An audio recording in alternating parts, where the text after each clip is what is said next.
প্রিয় বন্ধুরা, আজ আপনাদেরকে আমি নিয়ে যাব এশিয়া মহাদেশের সবচেয়ে বড় বটগাছ দেখাতে। তো আমরা সকাল সকাল রওনা দিয়েছি মোটরসাইকেলে। আমাদের বাড়ি থেকে এটা প্রায় 50 কিলোমিটার দূরে অবস্থিত। তো আপনারা সাথেই থাকুন এবং দেখতে থাকুন। তো অবশেষে আমি চলে এলাম সেই কাঙ্ক্ষিত বটগাছ তলায়। এত বড় সুবিশাল বটগাছ আমি আগে কখনোই দেখিনি। মালিয়াট ইউনিয়নের বেথুলি মৌজার সুইতলা মল্লিকপুরে বর্তমানে 11 একর জমি জুড়ে বিদ্যমান এই বটগাছটি এশিয়ার বৃহত্তম বটগাছ বলে খ্যাত। বটগাছ এমনিতেই বড় হয়, বিশাল জায়গা নিয়ে এই গাছ তার ডালপালা বিস্তৃত করে। কিন্তু এই জায়গা যদি 2 একর নিয়ে হয় তাহলে সেই গাছ কত বড় হতে পারে। হ্যাঁ, এমনই একটি গাছের অবস্থান ঝিনাইদহের কালীগঞ্জ উপজেলার সুইতলা মল্লিকপুরে। ঝিনাইদহের কালীগঞ্জ উপজেলা শহর থেকে চিকন পিচের রাস্তা মল্লিকপুর গিয়ে শুয়েছে। 12 কিলোমিটার এগিয়ে গেলে চোখে পড়বে সবুজের পাহাড়, যেন সবুজের কোনো শেষ নেই। এটি সুইতলা মল্লিকপুরের বটগাছ। 8 নং মালিয়াট ইউনিয়নের বেথুলি মৌজার বর্তমানে 11 একর জমি জুড়ে রয়েছে এর অস্তিত্ব। এর উচ্চতা আনুমানিক 250 থেকে 300 ফুট। বর্তমানে বটগাছটি 52টি বটগাছের রূপ নিয়েছে। এ বটগাছের অবস্থান ও নামকরণ নিয়ে রয়েছে নানান জটিলতা, রয়েছে কিংবদন্তি। কারো কাছে সুইতলার বটগাছ, কারো কাছে সুইতলা মল্লিকপুরের বটগাছ, আবার কারো কাছে বেথুলির বটগাছ নামে পরিচিত। বিবিসির জরিপে একে এশিয়ার সবচেয়ে বড় বটগাছ হিসেবে স্বীকৃতি দেওয়া হয়েছে। আর 2009 সাল থেকে সামাজিক বন বিভাগ যশোর এ গাছটির ব্যবস্থাপনা করে আসছে।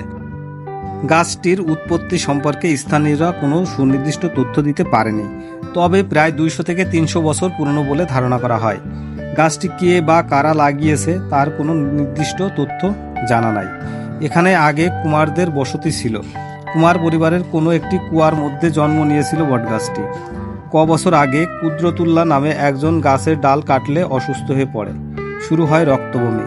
কুদরতের স্ত্রী বট গাছ আগলে ধরে কান্নাকাটি করে, স্বামীর প্রাণ ভিক্ষা চায়। অবশেষে তার স্বামী সুস্থ হয়ে ওঠে। এরকম অনেক গল্প মল্লিকপুরবাসীর কাছে শোনা যায়। বটগাছটি কেন্দ্র করে পাশেই বাংলা 1360 সালের দিকে প্রতিষ্ঠিত হয়েছে বেথুলি বা মল্লিকপুরের বাজার। বটতলায় কালী পূজার জন্য একটি স্থায়ী পিঁড়ি তৈরি করা হয়েছে। চাপরাইল গ্রামের গৌরপদ অধিকারী এবং হাজারিলাল অধিকারীর আর্থিক সহায়তায় এটি নির্মিত হয়। এলাকাবাসী জানান, অযত্ন, অবহেলায় এবং রক্ষণাবেক্ষণের অভাবে ও নানামুখী অত্যাচারের কারণে ঐতিহ্যবাহী এই বটগাছের অস্তিত্ব আজ নষ্ট হতে চলেছে। মল্লিকপুর গ্রামের বেলায়েত মিয়া বেঁচে থাকা পর্যন্ত তিনি এসব দেখাশোনা করতেন। তিনি নিজ সন্তানের মতো ভালোবাসতেন এই বটগাছকে, যে কারণে তিনি এই বটগাছের কাছে সর্বপ্রথম দোকান দেন এবং বাজার প্রতিষ্ঠা করেন। স্থানীয়রা আরও জানান, 1982 সালের পূর্ব পর্যন্ত এশিয়া মহাদেশের মধ্যে বৃহত্তম বটগাছ বলে পরিচিত ছিল কলকাতার বোটানিক্যাল গার্ডেনের একটি গাছ। পরবর্তীতে বিবিসির এক তথ্যানুষ্ঠানে প্রতিবেদনে প্রচার হয় মল্লিকপুরের বটগাছই এশিয়া মহাদেশের বৃহত্তম।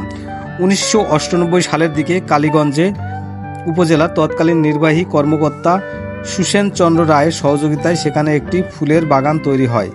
বটগাছের চারপাশ ঘিরে প্রাচীর নির্মাণের ব্যবস্থাও করেন তিনি। এশিয়া মহাদেশের বৃহত্তম বটগাছের ঐতিহাসিক দিক বিবেচনা করে অনেক স্থান থেকে প্রতিনিয়ত দর্শনার্থীরা আসেন।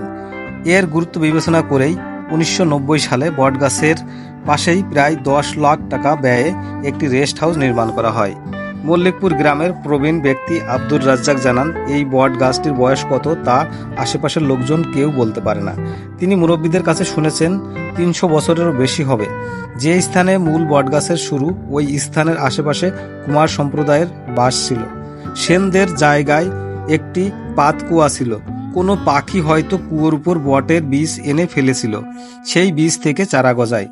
জায়গাটি ছিল জঙ্গলাকীর্ণ। আস্তে আস্তে বেড়ে ওঠা গাছটি সমস্ত এলাকা জুড়ে ফেলে।